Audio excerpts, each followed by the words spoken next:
Hello, friends and viewers. I'm back with another build.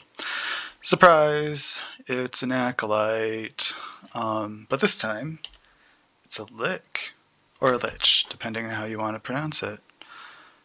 I mean, we are playing last epoch or last epoch, so we might as well have some more variations in pronunciation, right? Okay. Anyway, why am I making a lick? Well, someone messaged me actually who'd been looking at my other builds, and they asked about using Aura of Decay. And I've had a lick sitting around for quite some time, just kind of hanging out at level 70-ish. And I'd always wanted to make an Aura of Decay build, or just see what you could do with it.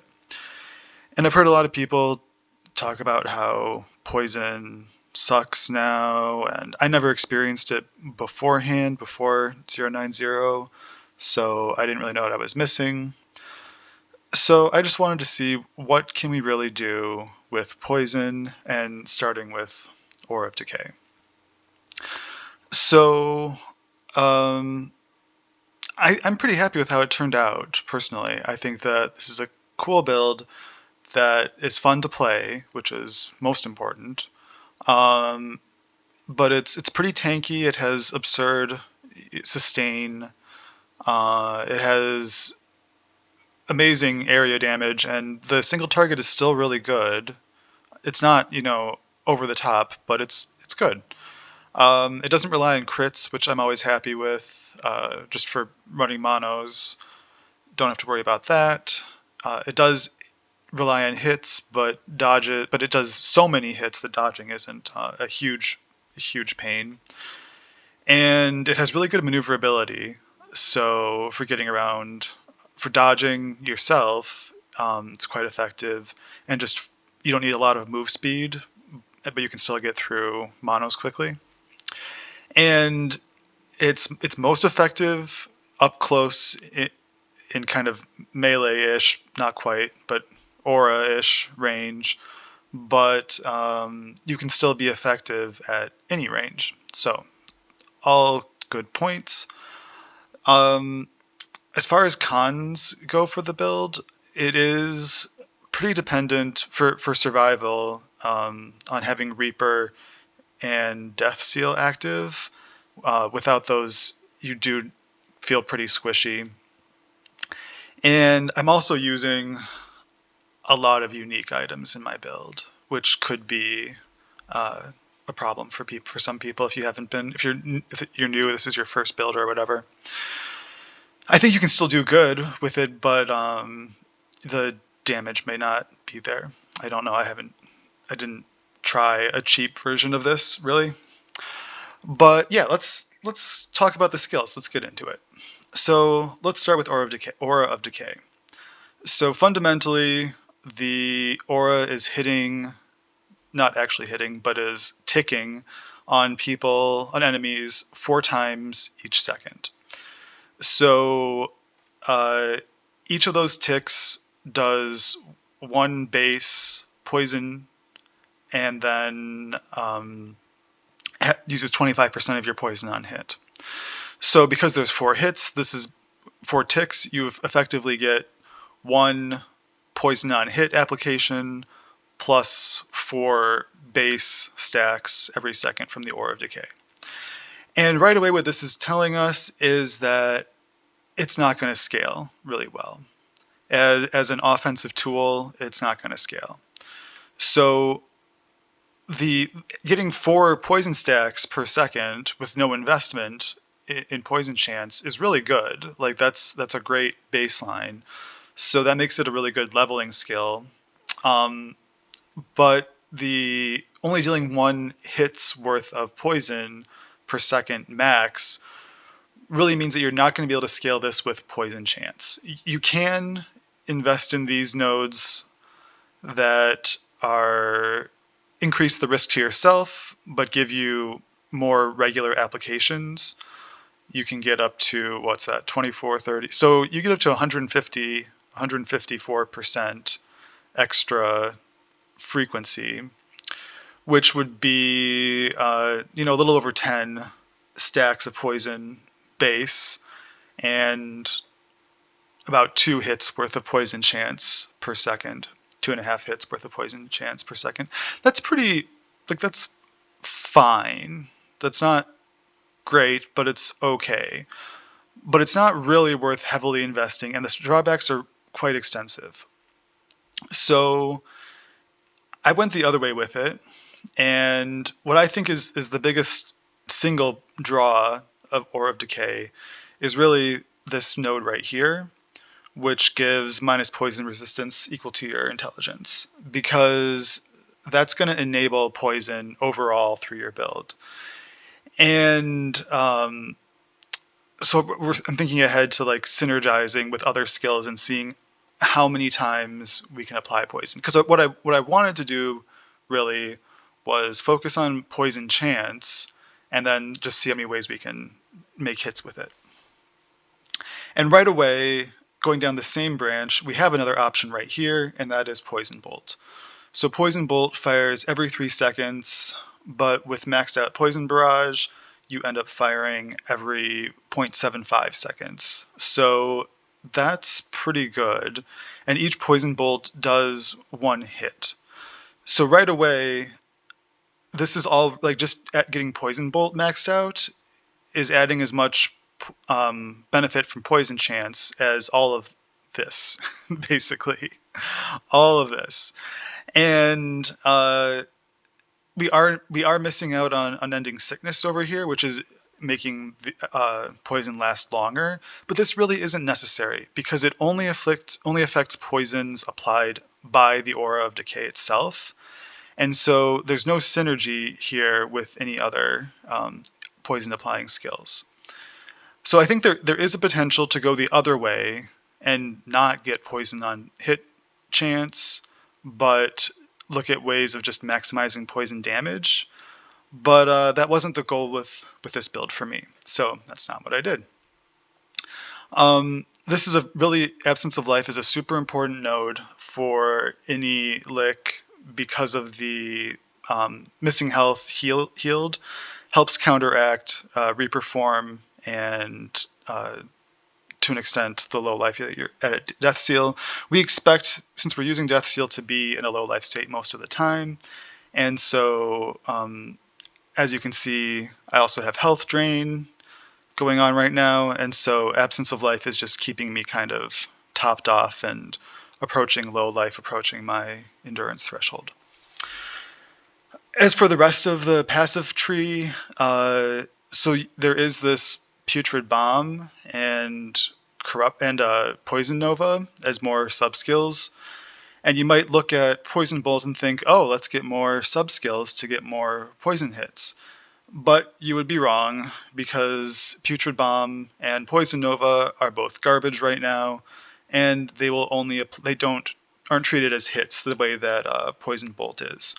So these will always add 1 stack of poison, and doing 1 stack every 2 seconds or 1 stack every 3 to 5 seconds is very bad. Don't do that. These are bad. We don't need Plague because of our gear, as we'll see. More Poison Nova and Fearing is nice, but not necessary, and it's only when you activate the Decay, and we would rather, just as a quality of life thing, keep our Decay, or our Aura active at all times. Slowing and Chilling is always nice if you have the points for it, but I've decided to prioritize the area of the Aura, because we really want to hit as many people as possible with Fume Weaver. And then the resistance in Aura of Decay, it's not necessary, but it does help out a lot to counteract Fume Weaver, especially when we are out of Reaper and Death Seal. So this is kind of insurance when we are most vulnerable, that we're taking a little bit less damage. These nodes are really interesting, but these are for like a retaliation type build, which I'm super interested in, but was not the goal with this build. maybe in a future area, and then you can convert to bleed if you want to, instead of doing poison, to support a physical style build. So this is kind of the foundation where, you know, we're getting a hit here and a hit here and 4 base stacks, and we're doing the negative poison resistance. But to really look at applying poison, we have to go one of 2 ways, or 2 of 2 ways. We need to look at skills that are putting out more hits. And my personal favorite way to do this, what I settled on, what I found to be most effective, was Wandering Spirits. So Wandering Spirits is a damage over time skill that, if you've never seen it, puts out these spirits, and whatever they run into, they damage. That's the damage over time part. So walking into things does not count as a hit.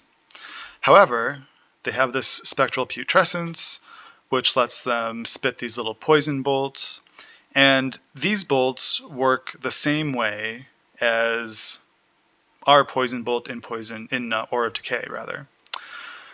So with Spectral Putrescence and nodes that expand the range and the frequency of it, we can get our Wandering Spirits to shoot poison, and because these are not minions, they still use our stats, so they will still apply our poison non-hit chance.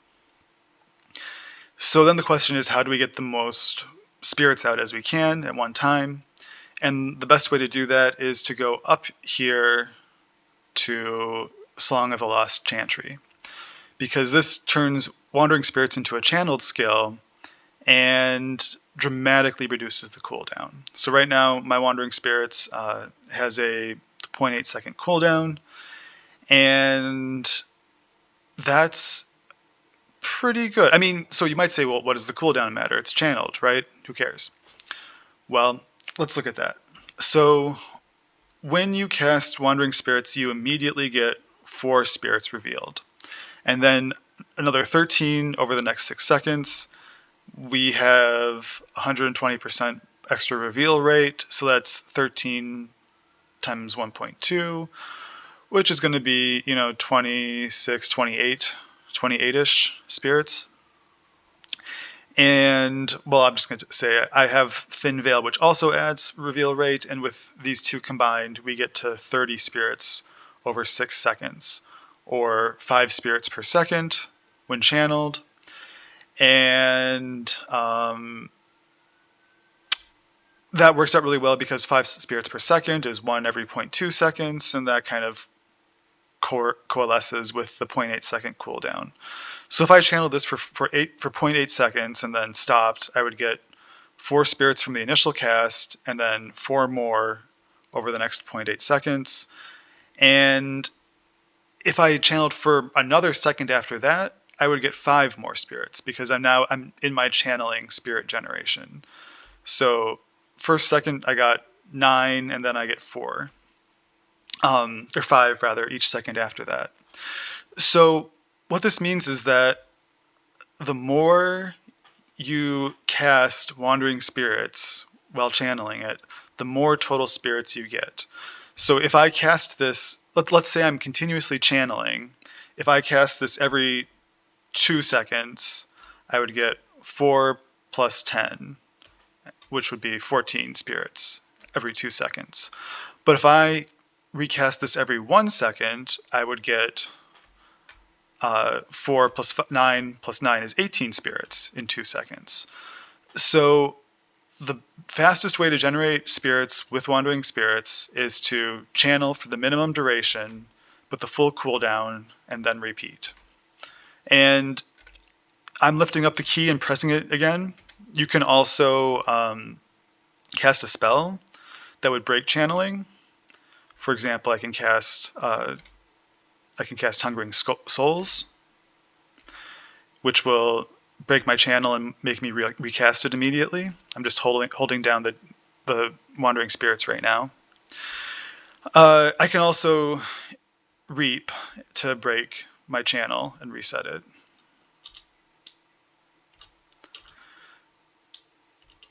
So these are ways that let me ensure that I'm getting the most wandering spirits every second, because each of those spirits is going to have I believe this is additive, so I believe this is a 50% chance to cast Spectral Bolt every second.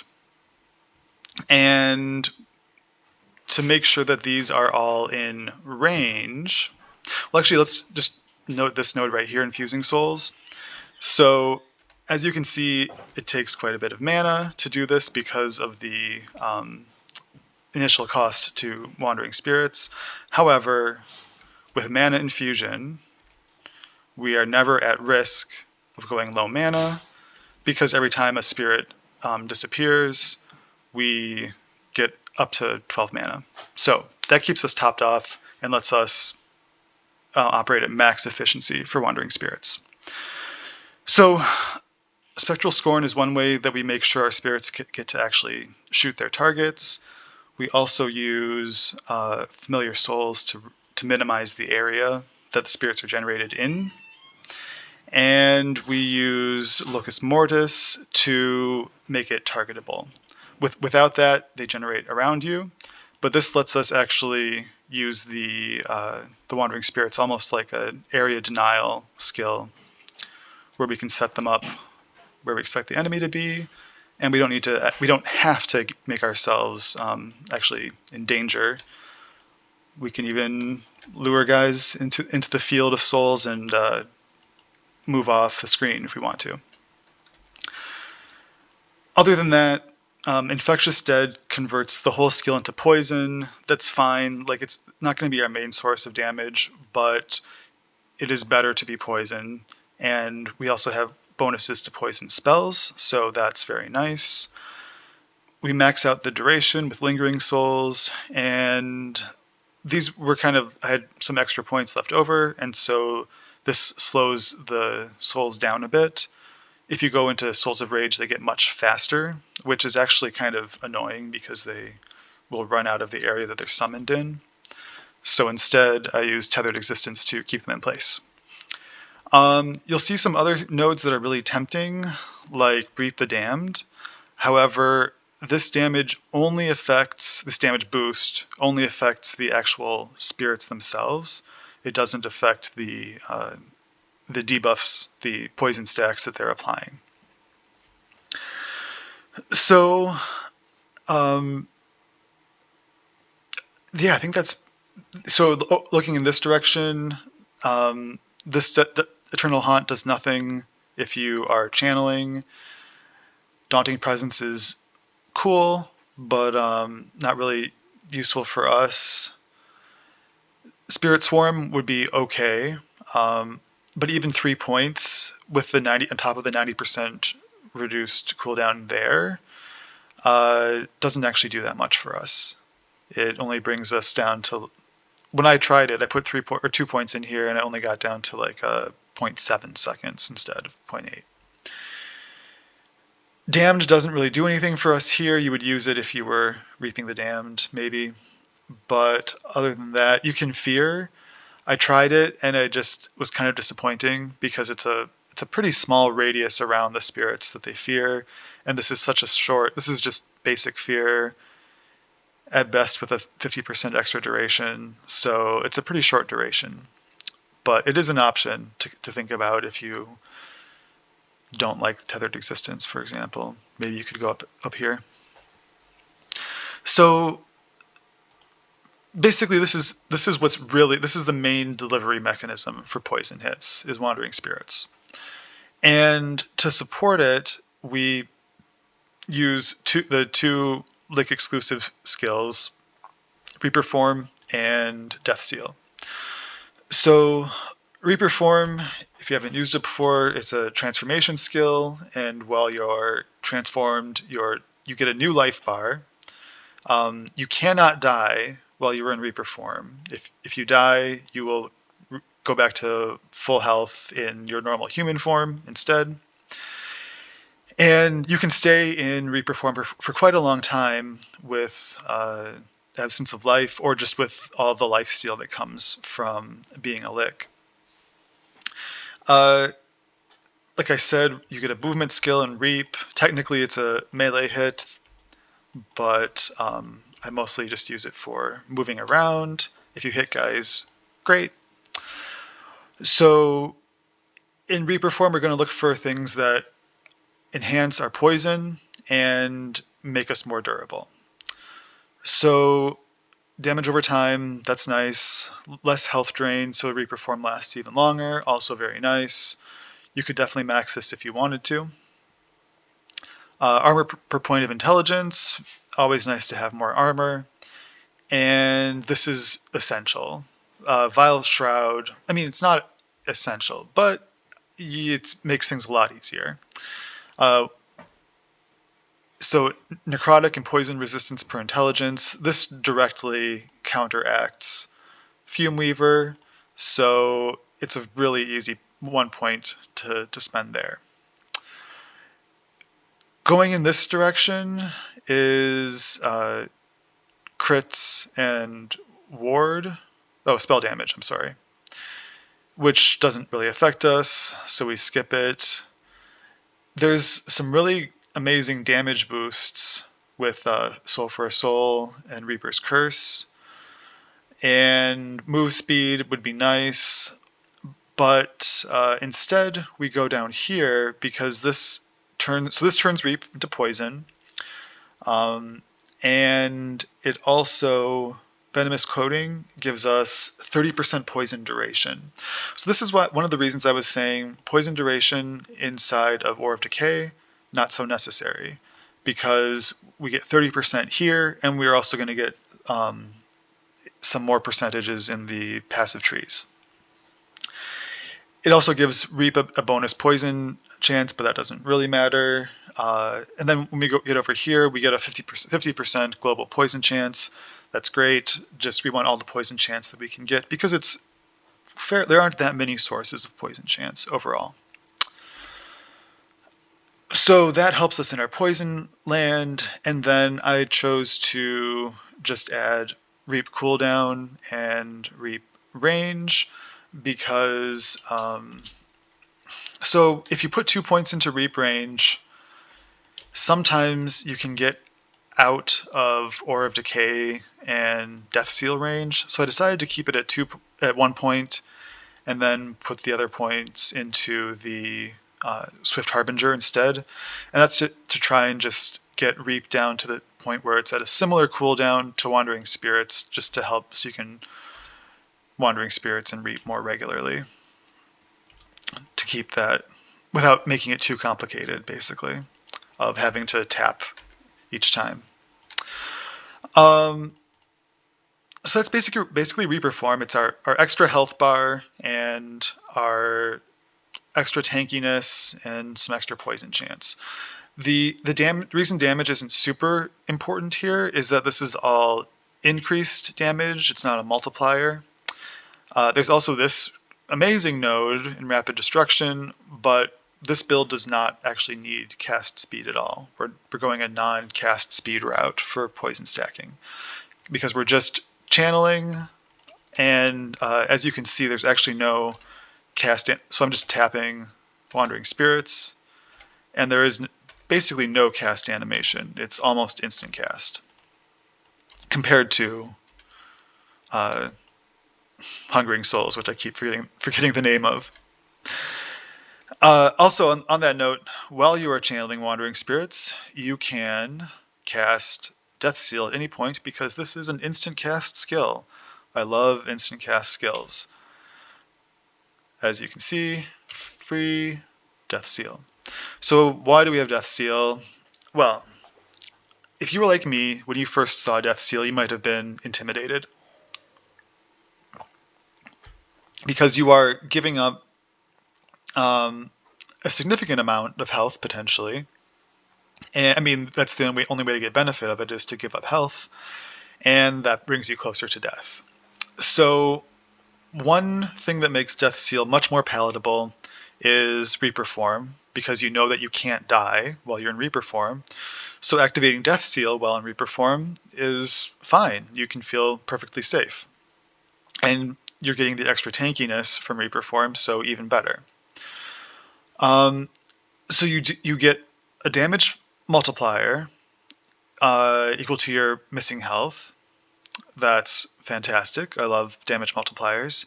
And you get a damage reduction equal to half your missing health. So you get an extra layer, defensive layer, and potentially a significant one.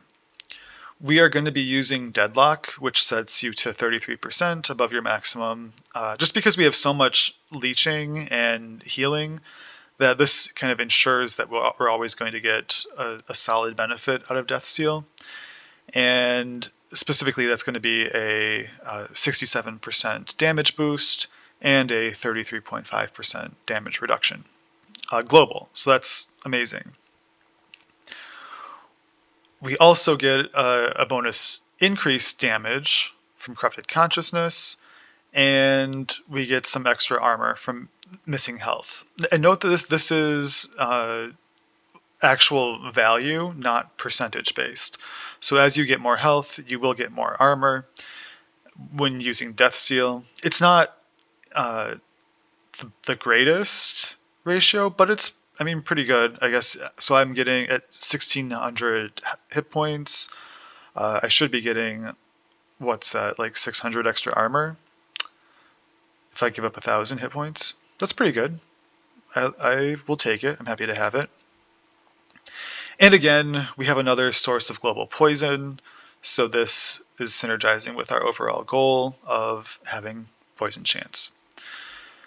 We also want Death Wave every second, because so Death Wave is this little Nova explosion going out, because that's going to be another free hit every second, which is going to do our poison on hit every second on top of the poison Nova. And then we max out the duration so we can spend as much time as possible inside our Deathsteel. And we use Hungering Souls as so by default it casts every 1.5 seconds.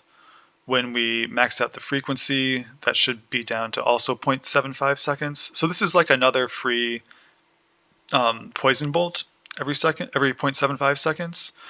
And now we are stacking up, so we have the base hit from Ore of Decay, we have the Poison Bolt, we have the Mortal Pulse, and we have the Hungering Souls that are hitting at least once every second, if not faster. So, and that are all applying our poison chance every second. This is very good. I'm happy with this. There are other cool things. You can cut your health drain 100%. That's nice, but we leech so much that it's not essential. Haste on release is really nice, but it's not 100%. And this current build does have other sources of haste. Making the death wave bigger would be fantastic. More frequent death waves would be fantastic. But this is pretty low scaling. I mean, it would be nice if it was maxed out, but at the end of the day, it would just be one hit for 5 points in our arsenal. So not really essential. And then a lot of these are about death wave damage, which we don't really care about because that's not where our damage is coming from. So we don't need necrotic resistance. We don't have any ward. It's a good thing to note. When you are playing Deathsteel, if you have ward, you will lose all of it. So we really don't want to make a ward-heavy build because we're using Deathsteel. And that's some things to note about Deathsteel and Reaper form. Like I said, when we are out of these two forms, we are very weak. So if your Reaper form is approaching the bottom, if you think it's about to wear off, that is a bad time to activate Deathsteel, because you will activate it and then it will wear out, unless you accidentally lifesteal like I just did. And as soon as the Reaper form ends, your lifesteal will be canceled. So, excuse me, did not want to do that. Just wildly clicking, don't mind me. So if I notice that I'm about to exit Reaper form, I just let it end, and then I activate Death Seal so that I have the defense and the damage from the Death Seal to kind of sustain me for a few seconds until Reaper form is getting back to usability. Okay, so then for our last slot, so because we are casting Hungering Souls, that makes sense to be the last skill that we specialize in. And so there's a couple ways you can go with Hungering Souls. Maybe I'll talk about that when we get to gear. So in Hungering Souls, we want everything that we can do to enhance our overall goal of applying poison on hit. And there are some really great options here. So first of all, Inspired Hunger. This gives us a 40% global damage multiplier for anybody who is possessed. So possession is the built-in damage over time ability attached to Hungering Souls. So this is very good because Death Seal is casting Hungering Souls every 0.7 seconds, and therefore possession lasts for 1.5 seconds. So against single targets, this will always be active as long as Death Seal is active. So it is good as long as Death Seal is up to do a quick tap, and even if it's not, just do a tap and get that. There is, fortunately, I'm so grateful to have an actual indicator for this buff, so you will know when it's wearing off. That is your little buff. In addition, Descent into Madness is amazing. So this multiplies as a damage multiplier for any damage over time abilities associated with Hungering Souls. That includes its built-in possession, but it also includes poison applied or any other damage over time affliction applied by Hungering Souls. So Hungering Souls hits basically count double for any applied damage over time skills.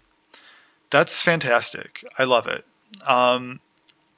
And on top of that, there's a couple of directions we could go. You could get this kill threshold. It's 15%, which is pretty good, but I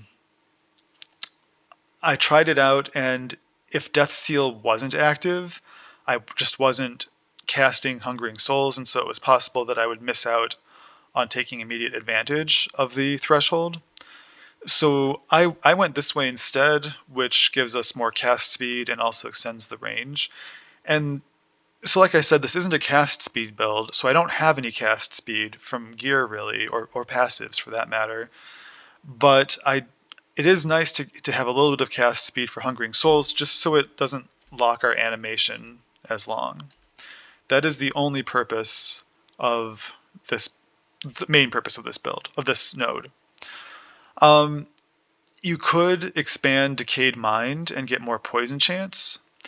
So this is 15% poison chance per passive point here, which doesn't sound great, but remember that this is effectively doubled because of Descent into Madness.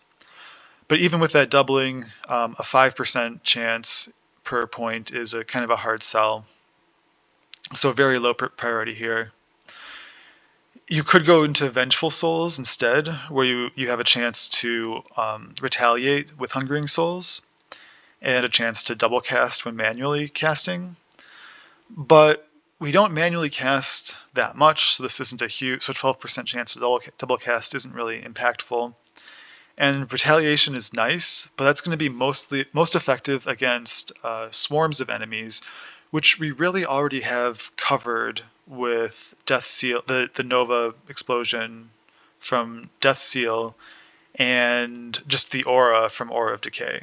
So I think there's a different direction of build you could go with it, but it's not this one. And then everything over here is all about focusing on the soul's damage itself or converting to ignite.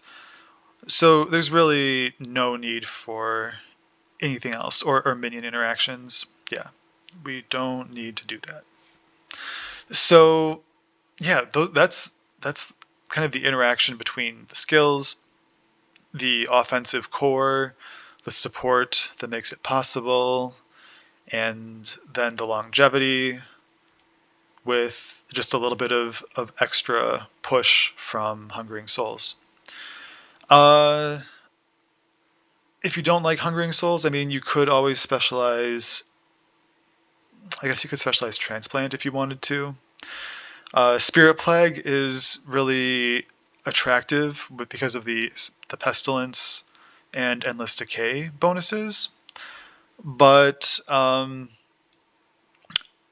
I decided it just was too much to have to manage Wandering Spirits and Pestilence and Spirit Plague itself. So that's the way I went. Okay, so let's get into passives and gear. So to talk about that, we have to think about what are our stat priorities. Number one, we need poison chance on hit. We want cooldown reduction because Reaper Form and Death Seal do have cooldowns that we care about, and to a lesser extent, Wandering Spirits cooldown as well. So to get as much time in Death Seal and Reaper Form as possible, we definitely want to have cooldown reduction. Then poison and damage over time buffs are going to be our next priority. Intelligence is important, but we don't directly scale damage off of it, only through Fume Weaver. So it's really, we get a lot of armor bonuses, which is nice from Soul Shroud, but it's not ridiculous. 4 armor per int is not absurd. So intelligence is okay, but not critical beyond a point. But what is important is endurance, because when we seal our health, we are going to typically we really want to be in our endurance range. That's going to give us an extra layer of defense as long as our Death Seal is active, and so getting that to 60% is essential for our overall survivability. And that means that so endurance itself is important, and so is endurance threshold. This is one of the few times that endurance threshold actually makes sense, because if you add health as a stat, you're only going to be able to take advantage of a third of it, essentially, in terms of survivability while your Death Seal is active. But if you add endurance threshold, you will take advantage of 60% of it, because that's your endurance multiplier. So adding health does add a small amount of endurance threshold as well, but directly adding endurance threshold is overall more efficient, potentially. You still want, percent health modifiers, but you don't have to worry about flat health nearly as much. I would just try and get your endurance threshold to balance out with the Death Seal 33% cap. This would be my suggestion personally. And that's going to give you the most kind of bang for your buck in terms of EHP, I believe. And if someone thinks that I'm wrong and has the math to prove it, please share. Other than that, you will just fill out your defenses, your resists, and then get some armor wherever you can. It can be tricky with uniques, so you probably will want some legendaries. But before that, let's look at passives. Passives are actually pretty straightforward, because we just go intelligence. So vitality is great because it gives us hit points and poison resist, and we do need poison resist. And then some armor, because we're kind of missing armor. I'm not level 100 yet, but if I was, I would probably flesh out my poison resist a little bit more, just because I feel like my damage is already, I'm happy with it. So I would keep on investing in defenses. The only other thing to consider is maybe Blood Pact if you wanted to go full offense. There is nothing in Necro that is useful to us, really. Elixir of Hunger, barely, but it's really pretty terrible health scaling per passive point. So we go to Lich. We focus on intelligence, intelligence, intelligence. Minor. This is a minor thing, but because we don't have that much spell damage, most of it is damage over time, not from spells. But it doesn't hurt to have a bit more Leech. Dance with Death is great because whenever our Death Seal is active, we are going to be below 35% health.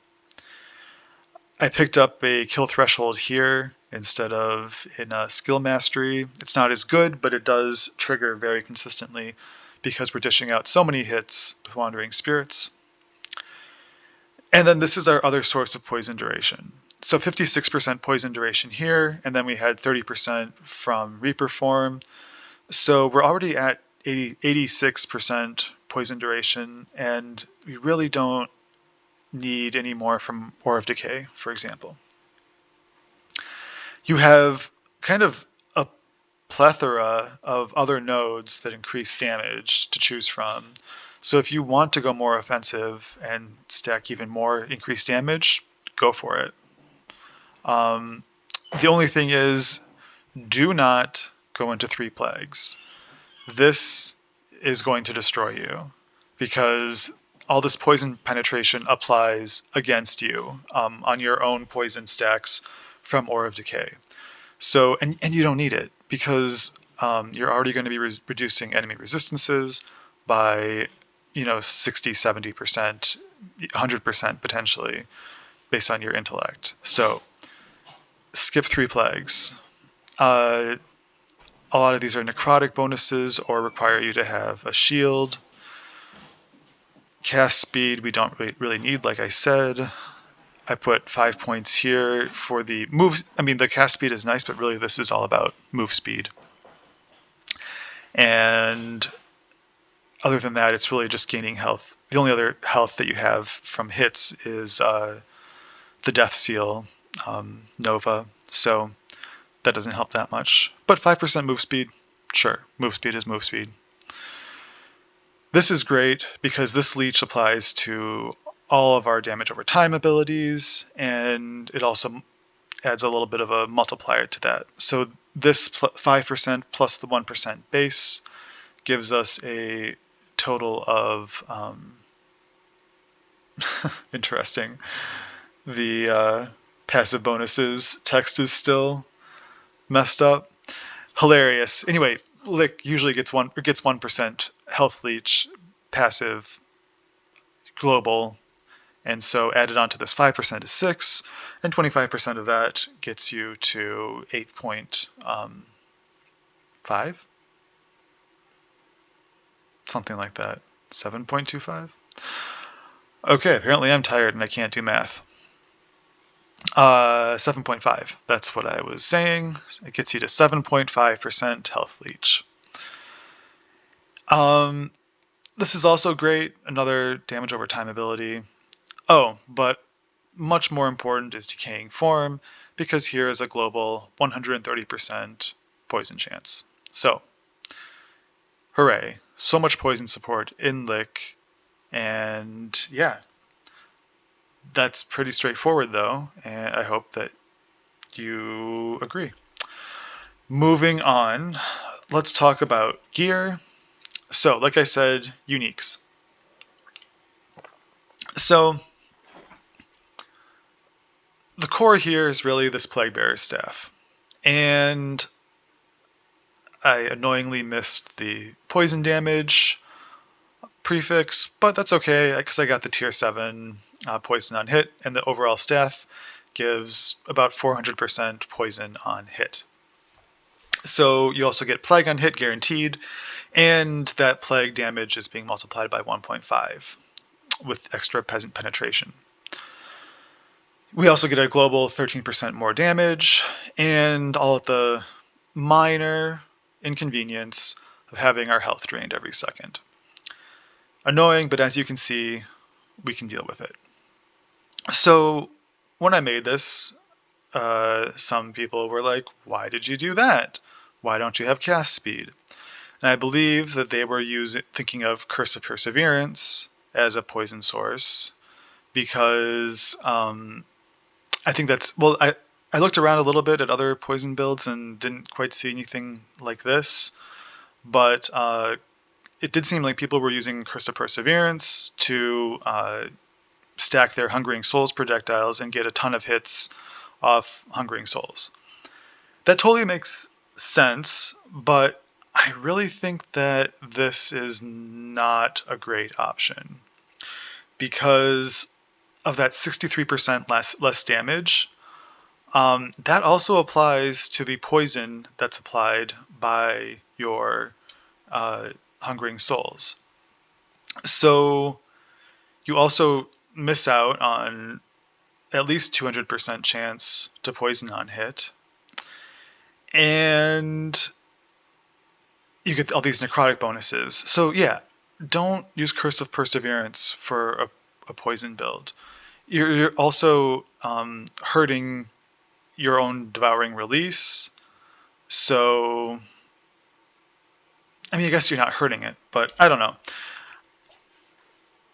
That damage multiplier, it is so extreme that I just don't think it's worth it. And I think you give up too much in terms of poison hits. So I also, not having to chase percent or cast speed percent in gear, I think makes gearing a lot easier. It makes passives easier. We can just forget about it completely. Other bonuses to channeling is that we can take advantage of the channeling specific modifiers for extra defenses. So yeah, I don't know. I am anti-Curse of Perseverance, but I know that there are builds that maybe exploit it and take huge advantage of the chance on hit. So that's just me. I mean, I suppose you could do something with, Bone Curse or something like that. But that's not what we're doing. We're doing poison. So we don't use Curse of Perseverance. Instead, we use Plaguebearer Staff. And for the rest of our gear, so cooldown reduction is important here. This is the reduced cost health cost of spells is meaningless. This is what I had for gear. I have my worst Ominous on here, just for extra skills. Wandering Spirits on chest is extremely important. This is not the base that I would want, but we take what we can get. So yeah, just I like having more skills in Wandering Spirits, and then look for health, and Cold Resist is kind of unfortunate here, but it balanced me out. On your belt, I would much rather have a Viper Tail, but this one did not feel like taking the cooldown reduction, so we just have a plain old awful belt. Tongue of the Aberrant Seer is amazing. So they are very easy to find with large amounts of LP, and I recommend. So for a long, I had 3 of these, and I just didn't know what to do with them. I took tier 7 poison damage rings and tried to help flesh out my defenses, basically, and went with the best outcomes I could get. They're fine. I'm happy enough with them. My resists are capped, and I have my endurance capped, and I have a bit of healing effectiveness. Great. Most importantly, though, is that poison damage. Having +1 to poison spells, that's only going to affect Wandering Spirits, but that's still amazing. And then they add more poison on spell hit. All those poison shots from our Wandering Spirits and from our Aura of Decay are spell hits, so that's great. And yeah, extra 38% poison damage and +3 all attributes. These are great rings and easy to acquire. These are totally random gloves. I don't know. I didn't see any unique gloves that really stood out to me, so I just took one. I had terrible armor, so I just loaded up this one with armor. Just do something that makes sense to help your defenses. For boots, I had already made these for a different build, so I just reused them for the cooldown reduction, and then having the extra damage over time is great, as is, I mean, the Doom procs are just a bit more damage, and then the chance to gain haste on hit is really nice. That's our alternate haste source.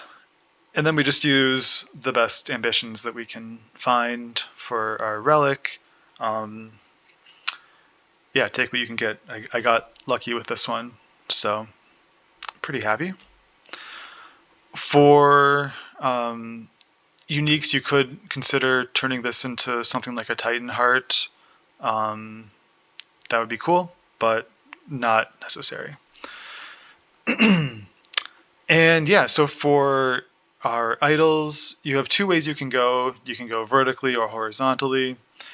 I like the vertical because it lets me fit two of these large vigorous idols, and they come with putridity, so we get a poison chance on spell hit as well. Both very nice stats to have. And then look for more poison chance on spell hit, and really this increased aura of decay area, that would be my ideal. This is just garbage that happened to have spell chance on hit, but I would like two of these instead. Like I said, maximize that area so that we can cover as many targets as possible with that poison resist reduction. If you go horizontally, there are options. So increased poison damage while Aura of Decay is active is amazing because it goes up to 100%. And poison chance while at low health is also very good as a suffix. So I wish I could combine these two together. And just look for that consistently, more poison chance at low health, and this is not an optimal prefix, obviously. But then you're missing out. If you go this route, you are missing out on a 9% health boost, so that's why I did it that way. As for blessings, pretty standard stuff. I'm doing crit. I would rather do reduced crit damage and armor, but that takes a lot more gearing to work out. So right now we're just doing standard critical strike avoidance, extra health. This is endurance threshold just to max out my endurance threshold to get it up to that 33%. But if I had different gear, I would be happy to. It would be better to trade this in for armor percentage, because the armor percent is better than a tier 7 armor boost, and this endurance threshold is about on par with a tier 7 endurance threshold boost. Lightning resistance, nothing else for Lagon as usual. His blessing sucks. And you can go flat, so this is a choice. You can go flat armor, but you do have the opportunity to take armor while channeling instead, which is a huge amount of armor, and I prefer to go that route. It's a little riskier because when we are recasting Wandering Spirits, we do have a momentary weakness there where we're vulnerable. But overall, I would rather take that risk and then have the option to do slow channeling and just continue with the armored so I can stay locked in channeling if I want to, if I need to, for the defenses, is what I'm trying to say. And that's everything. That's the build. I'm not optimized, but really the only major thing I think is going to be getting Viper Tail crafted, and then just expanding my defenses with a better helmet and body armor, maybe with a unique here, legendary here. So yeah, let's go into some demos real quick and then be done with this thing. Okay, we are going to do tier 4 Julra. we don't really have the DPS to ignore her mechanics, so we're just going to lean on our strengths of being able to deal damage from alternate timelines with Wandering Spirits, and our maneuverability of Reaper form with Reap being able to bounce us around to stay out of her attacks. So we shall see how it goes.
Oh, did she die?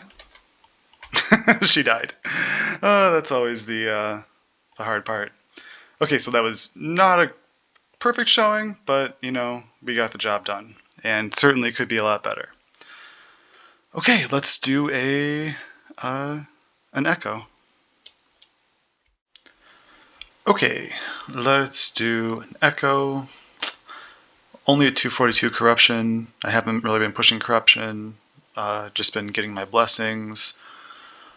But, I mean, there's really not a huge reason to push much farther. And the point is just to see what this build is like and that it can do moderate corruption. As we go through, for a lot of these little guys, I usually won't do a full channel of Wandering Spirits. I'll just tap it. Just a little tap. Note though that there's a bug right now where if you cast something with a cast animation and then do Wandering Spirits, just a tap, you will get locked into channeling. So, for example, I'm locked into channeling right now. Yeah, I just did a double tap of Hungering Spirits and Wandering Souls, and yeah, just to be aware of so it doesn't surprise you, because it can be shocking sometimes if it's not expected.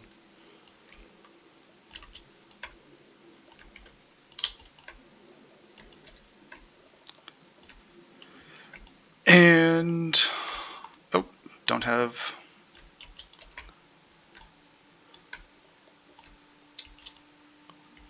So yeah, I didn't have Orb of Decay on for a little bit there. That was a mistake, but what I usually do is I try to toggle it on when both Reaper Form and Death Seal are active, because it does snapshot your poison chance. So you want it when you have all of your poison buffs up. And I'm just going to go over and clear this mage.